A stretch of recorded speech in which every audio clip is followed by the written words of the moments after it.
Well, Gloria, this was fantastic today. We had a wonderful time. I had a better time. Well, I bet you did. You sounded like you were having a good time because it's in your body. It's also my favorite thing to do and my favorite subject. Uh-huh. It really is. Now, which, the Brahms? Or which is the favorite subject? Balanchine. Balanchine's your favorite subject. Balanchine is my favorite subject. A lot of us are like that, yes, I think. Absolutely. Well, we all know Mr. B was very inventive. Everybody said that over and over, but I do think these three solos prove it once again. I mean, they're so different. Yeah, and you know, I was talking with somebody because they were talking about how dancers of today, there's no money or time for coaching. People don't realize how little Balanchine coached, because when he choreographed something for you, it was like somebody making a dress just for you, and it would fit perfectly, and he really had very little to say about it after that. He just let you go. He would choreograph. He knew it was good, you would take it somewhere, and he allowed you to take it there. Right, and the very fact of your being in it was sort of his statement. Absolutely, absolutely. Yeah, yeah. No, and what could be better for a dancer? Sure. You know, to have that freedom. Yeah. I mean, no, people have often said he gave you so much freedom. I mean, obviously they're restrictive in certain ways, very demanding and very exacting, but he gave the dancer a chance to work on it and make of it to some degree what they would. Well, he knew us so well because he taught class every single day. Yeah. Of my career, I can't remember when Balanchine was not in front of that classroom, and that included layoffs. Even when the company was not employed, he was teaching us.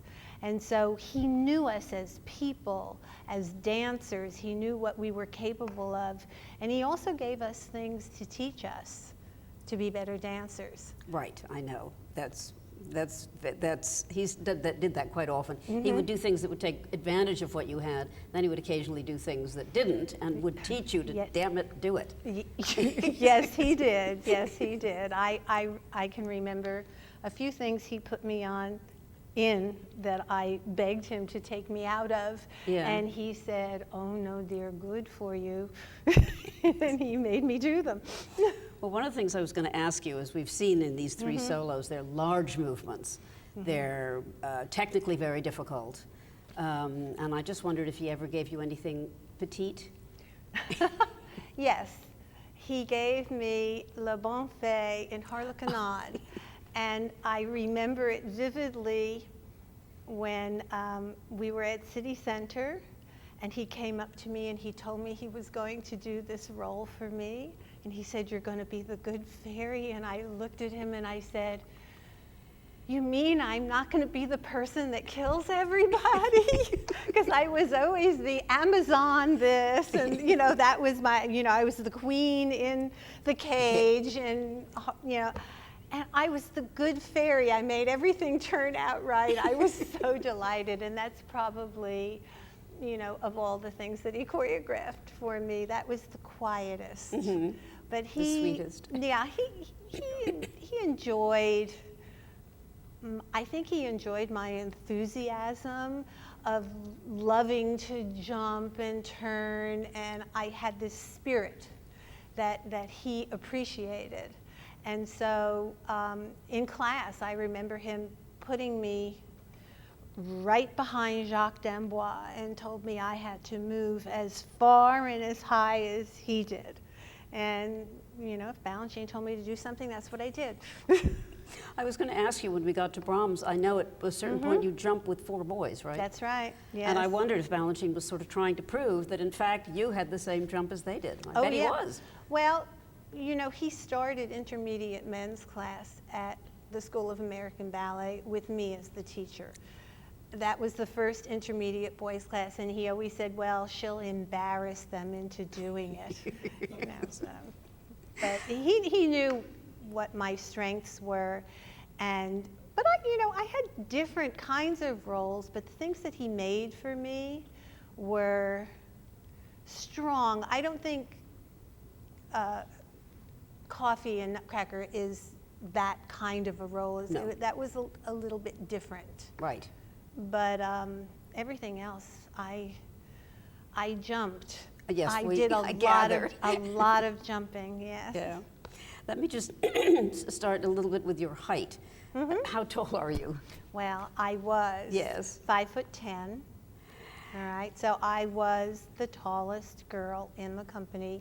At that time, there was no one. In fact, I don't think anybody thought that I could have a career. There were people that told me I should go to Las Vegas and make lots of money. And that's not what I wanted to do. I wanted to be a ballet dancer, and I wanted to dance for Balanchine. Well, I think he broke a barrier in a certain Yeah. way. And he also, quite soon afterward, hired 2 other quite tall girls, and there were 3 of you. The same time. Yeah. Well, he told me that he couldn't take me into the company unless he took those Oh. other 2 girls Oh. so that he could balance things out. And so we were best friends at SAB, and we all got in the company together, and the first performance that we were to do was Tall Girl Regiment, Corps de Ballet, Stars and Stripes. And they couldn't find a costume for me. And so I sat in the first ring and watched the performance with the tears coming down my face. It was very sad. And then we discovered that if I had switched costumes with one of the other girls, the costume would have fit. But, you know, Yeah, but things don't always come easily. No. But I think he was fascinated by not your height plus your technique. Yeah. That's probably one of the reasons, in addition, as you said, to your spirit and your Yeah. energy, that he did create stuff for you. He told me that he had never seen anybody my size move the way I moved, and that's, I think, what really intrigued him. But when we were in the Soviet Union in 1962 and we did a Lek Dem somewhere, and he got up in front of all of these Russians, he had me stand next to him on point, so I towered over him, and then he told the audience I was only 12 years old. Typical wit of Mr. Balanchine. Yes, but I think I was an oddity that he kind of liked. Oh, I think so too. Yeah, For yeah, sure. Yeah, for and sure. so I'm grateful because he gave me my career. I wouldn't have had a career without him. Yeah. I think we just should say that at that time, the sort of so-called ideal height for a ballerina was about 5'4". Right. Margot Fonteyn, who was gorgeous, there's no doubt about Right. it, but you didn't fit that mold at all. No, And but I think Mr. B liked interesting people. And it didn't matter whether you were short or whether you were tall or whether you fit the mold. If there was something about you that interested him, he worked with you. Yeah. Well, let's talk a little bit about Midsummer Night's Dream, since that's the first thing we saw today. Did you read the play, or did you know the music beforehand? No. No. No to all those questions. I was a teenager. Yeah, sure. I remember opening night at City Center vividly. I was so thrilled when he did that part for me. It was everything that I love to do. You know, I love to jump, I love to turn, I love to make entrances. It was, you know, if I could write down everything that I wanted to do, he did it right then and there. And it was terrific, and what a great ballet Yeah. to present. Yes. But no, I did after I learned what I was going to do. Then I went and I read the play and I watched the Mickey Rooney movie. Oh, yes. Of course. Yeah. And everything that I danced in New York City Ballet, I found a recording for, and I would go home and I would do my homework. You know, I remember when I learned Agon, before I even learned a step, I counted I was given a sheet of counts, and I'd sit in my basement at home and put the music on and count it, so that I had it in my body and I knew what it was, and then I learned the ballet after it. And which part did you dance? I danced the second pas de trois. Melissa Hayden taught that to me. That was an experience of my life. I'm sure. Yes. Well, technique, I just think we should throw out here, I think we mentioned it earlier, but you did double soda basques, and you did many, many fouettes. Yes. Did you like doing fouettes? Because Balanchine didn't give them very often. Oh, yeah. You like to do them. I like to do all of them. For me, it was all a big challenge. I actually could do an entrechouette. And Mr. B saw me do it. It was, after I did it, it was, you know, my legs were sore. It took a lot. But if somebody would come to watch company class, at the end of class, he'd drag me out in the front. He'd say, do an entrechouette. And I would do it. I would do anything he asked me to do. Yeah.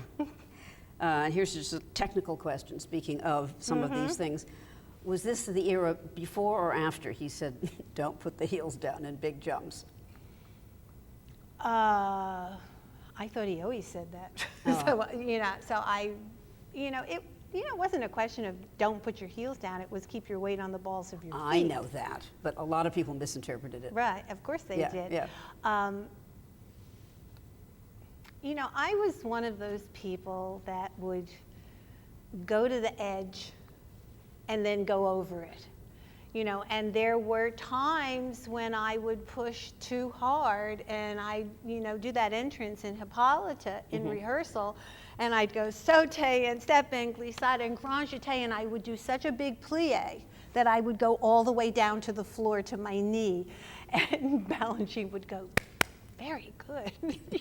Yes, he liked that. Splattering on the floor, but he liked that effort. Yeah. Now, the grand jetés, for instance, I don't think they were used that often either, especially not in sequence. No. That way. Well, even in Brahms Schoenberg, where they do sauté, step, grand jeté, and that's a grand jeté. It's not a stag leap with the leg bent coming out, which is much more difficult. It's that leap that I do with the boys behind me. That's a very difficult step, and I don't think anybody does stuff like that. They always do the other kind of leap because it's easier. Yeah, you can get up faster. Right. It's much more difficult. No, grand jeté is different. Difficult. Difficult. I think so too. Well, talk a little bit about the style, what we saw today, the style of Hippolyta. It's a trumpet, right? A blast of trumpet music. Well, it's I think sometimes the girls forget that they're out in the woods hunting. And really, you have to have a focus in your eyes, like I'm going after something and running towards it instead of, looking out into outer space, because it doesn't make any sense for that. The music is very uplifting. The music just carries you, but any Balanchine ballet that you do, and if you'll notice, when I did all this coaching, in my mind, and when it's not right, I know it's not right because it's not musical, and Balanchine would never do anything that wasn't musical. It was all about the music, and you can see immediately when something is wrong. It's like when you see a movie and the soundtrack is off, and there's just a little teeny bit off. It's not Balanchine anymore. Well, today you were correcting some of the musicality. The difficulty is that some of the music is difficult, and it's hard to get. True. But I think a lot of that comes with, for some people it's not natural, but a lot of it comes from training. And if people, when they're teaching, pay attention to the music, the students do get it. But if it's not important and it's just steps, I think it gets overlooked. And sometimes people tend to go too fast, or if they feel the music is too slow, they'll take their step a little bit before the music, and it makes the dance look wrong, especially when it's Balanchine, because really the steps are not that complicated. I was talking earlier, it's how the steps are put together and where they're placed with the music. that makes it what it is. And so, you know, if it's, you know, I was always taught that the music is never too fast or too slow. It's your fault. I mean, you know, there are times when you wished it was faster, but you can't control that. So you have to be able to dance at any tempo. Yeah. And the tempo was very important to him in Coffee. I mean, that was... Well, that's what you showed today was amazing. That was the... Amazing difference from what they're doing now. Yeah, and that's the difference. I'll never forget. And he, you know, Balanchine always professed to talk to Tchaikovsky. Yes. Personally. Right. But he said, I have the score here, and it's supposed to be this meter, and this is what we have to do. And that's why he changed the dance, because it didn't work doing it the other way. Right. Well, tell me one more question about Midsummer. As Hippolyta, how did you cope with the hounds and the fog and the trees? I mean, it was more than just steps, to say the least. Well, the hounds were fine. They didn't bother 6 dogs. me. But I'll never forget when Balanchine gave me all those forte turns to do, and he said, and now you're going to have a bow in your hand, a cape on your back, and there's going to be fog all over the floor. And I went, okay. And the first time we did this in an outdoor theater, when we went to the Greek theater, and I came out, and the fog just went crazy. In the regular theater, it would go over into the orchestra pit. But in an outdoor theater, it was going up. So it was like you were in this cloud of dust. And I remember coming off stage, I couldn't see the first wing to make my exit. And I come off, and Ronald Bates was the stage manager at the time, and I started yelling at him, saying, I'm going to kill myself out there. What are you people doing? And Balanchine came back after the first act, and he went, wonderful. Oh, my God, the fog was absolutely incredible. It was swirling everywhere, and I'm going, oh, God. But you managed, and some people probably wouldn't have. I mean, it really throws you off with fouettes, for example. Well, yeah. If there's stuff moving in front of you. Well, also on the edge of all the wings, where they have the tubes coming out with the fog, is moisture.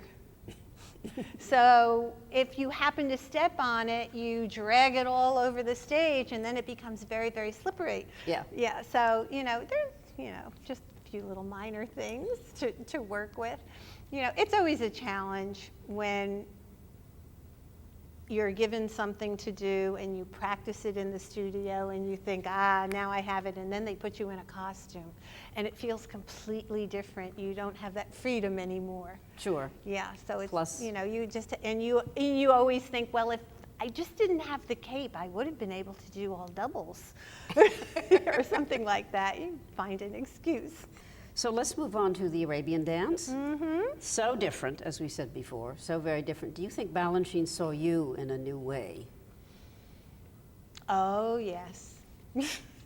I remember him working, and he worked on that variation in the theater. I remember working in that little teeny room. There are two, on the 5th floor, there are 2 rehearsal rooms. One is the big rehearsal room, and then there's a smaller rehearsal room, and that's where he worked with me. And he always used to tease me. Number one, I was very shy. I was not what people perceived me to be. You know, the stagehands always labeled me the sex symbol of New York City Ballet. And I was far from it. I never went on a date. I was this very innocent little girl. And then he gives me coffee, and then he used to tease me about how he had to find out how much the law would allow. And he was going to do Salome, but he couldn't find the right music. And he was going on. At that time when he was doing coffee, that's where his head was at, which was, I didn't get it. I really didn't. I just wanted to know what the steps were, and please leave me alone. by the time I did Coffee, we were already going to Lincoln Center. We were in at City Center, so it was a little different because we had already done a European tour, so I was a little more worldly then. Yeah. Do you think she's supposed to be sexy? I don't think of it that way when I danced it. I think if you try to be overtly sexy, it doesn't work. It looks too forced and it's not natural. I mean, I think it's more sexy to be organic. I hate that word, but it kind of comes out of the movement. And again, this is, I think he knew the way I was going to move, and that's what created the atmosphere of the piece, not trying to do the belly rolls and things like that and to do it too big, but to really just think more classically. Yes, yes, I would have said the same. Yeah. You know, it was nothing exaggerated, unless, of course, you call the last thing that she does exaggerated. But in general, no, it's quite subtle in a funny way. Oh, yeah. And it's not seductive. And he literally, at the very end of it, he used the, because, you know, he had Morka, and, you know, with his cat, and he used to go, "Pussycat, you have to do this like Pussycat." And I understood him, because I had cats. Yeah. Well, when you started off today, the very first step you said was from Georgian dance. Mm-hmm. Is that, I mean, he said that? Yeah. I mean, I assume so. But Oh, yeah, that's how he told me to do it. He wanted me to move in that very kind of smooth way so that there would be no bouncing up and down. It was very hard to do. I imagine. It's a very, it looks especially very in point shoes. Yeah, It's and very, tricky very, timing. Yeah. Yeah, it's very difficult, but you know, I think he, you know, it was the time when you had the Moiseyev and all those wonderful character dancers. They came to New York, and I'm sure Balanchine grew up with all of that. Yeah. And that's what he wanted. Well, you know, the piece is Oriental, and I think the Georgians kind of think of themselves as a little bit more on the Oriental side. Yes, Right. Close to Asia. Right, yeah. So I don't know, but that's where that's exactly how he told me to think about it. Because it's interesting, in Violin Concerto, there's some steps that are said to be of Georgian origin. Yeah. So he, from first to last, he had it in mind. Well, I think too, I think he put, you know, there are some things in some ballets that have meaning to him, and only to him. Yeah. And often he doesn't talk about it. Right. So Right. you don't really know. Did you know beforehand that you were going to go out with a bare midriff and a belly button showing? No. No. No, but for me, every time I would go to Karinska, everybody else would have these elaborate costumes, and then he'd stand there with a little piece of material and he'd go, "What would this look like on her?" And he always thought that I looked better with less costume. When I did Coffee, I mean, that was an ordeal because I wore, and I don't think they do it today, and I don't know whether it's a political thing or not, but, you know, I had tan tights and I had body makeup on. My entire body was covered in darker body makeup. And my shoes, everything was pancake to that color. Now, I don't know if people would be offended today or not, but it was part of the character of it. So, you know, but I see a lot of girls out there now with just sort of natural, so it's a little bit different. I noticed before even you mentioned it that there's so little point work in the variation that we saw later, that in the finale there's a little nasty thing. But, yes. I mean, did you ever feel like doing it in soft shoes? Well, I did them in very soft shoes, Yes, but they were but point not shoes. those, But yes. they were point shoes. Yeah. Yeah. No, you know, because there are some bourrées and stuff. I think the point shoes are kind of attractive to the leg. It sort of lengthens the legs and make them look more Yeah. beautiful. So he never suggested to take it off of point at all, even though there are very few point steps in it. Yes. Well, let's mention again the alternate version, or the second version, or the first version that you did, Right. and the circumstances. Yeah, the first version I did was, the tempo was very slow. It was very sensuous. It was for the opening of Lincoln Center, the New York State Theater. There were two new things that happened in Nutcracker for that opening. One was the trick with the ballerina in the adagio standing in arabesque and it's sliding forward. He got a big kick out of that. He really loved that. And the other was coffee. That was the new thing. And opening night, there was a lot of applause for coffee, a lot. And all the reviews after was, Balanchine finally did something for the daddies. And, you know, it caused a big stir. And then I came to do rehearsals for the next Nutcracker, and he changed the whole dance. But he told me that he changed it because it was too slow and the tempo had to be faster. And he kept the ending. The beginning was different. I do not remember what was in between because I had to let it go. In order to do the new version, I couldn't keep the old one in my head. So the version I did today was what I danced for all those years in the company.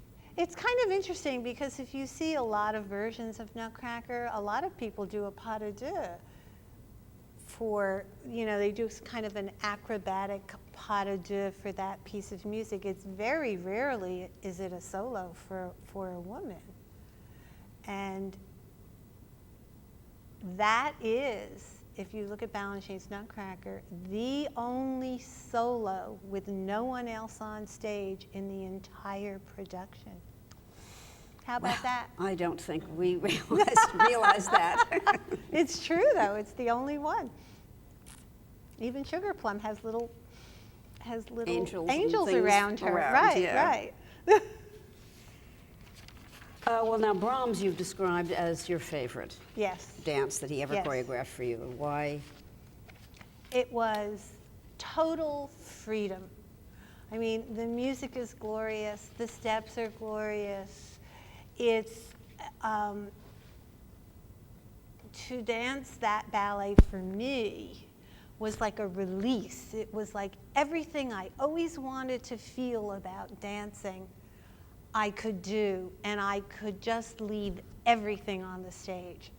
And you know, you couldn't do any more. It was so glorious. And I've told this story, but it's a true story. We were doing a matinee, and Balanchine was in that first wing, like he was so many times. And I came off in that first entrance, and I hugged him. I just grabbed him, and I said, Mr. B, I just have to thank you for doing this for me. If I die tomorrow, I will be happy because I danced Brahms Schoenberg. He stood there like, is she crazy? You know, but I could not contain myself. But that's how I felt every time I would go out in Brahms. It was like, you know, I feel, you know, maybe it's like a caged animal that's sort of all of a sudden let go and you pow, you go out there. And yet the way you coached today there was a certain restraint. There were times when you thought it was overdone. It was too swingy. Yeah, you know, no, I understand, but the was, point is it's not just it's flingy not, out there. It's contained in a certain way. Right, Well, right. not being contained, but Yeah. and the same with the head back and the sort of Right, bacchanalian Well, pose. you know, I think some of those also, people don't realize how much Balanchine worked on épaulement. You know, a lot of people accuse him of being sterile, and he wasn't. God, in class, I mean, we could do an hour class on nothing but port de bras and head positions. And so there was always a position for attitude croisée, or just tendu in croisée, or effacé, or écarté. He spent so much time on it in class that the dancers kind of have it naturally. You don't have to think about it at all, but it's a big part of his training, which again is very misunderstood.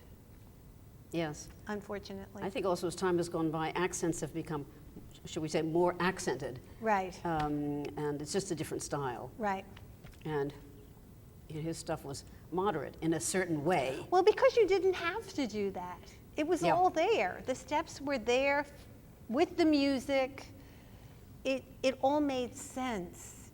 And you didn't have to push it to a place that it didn't belong.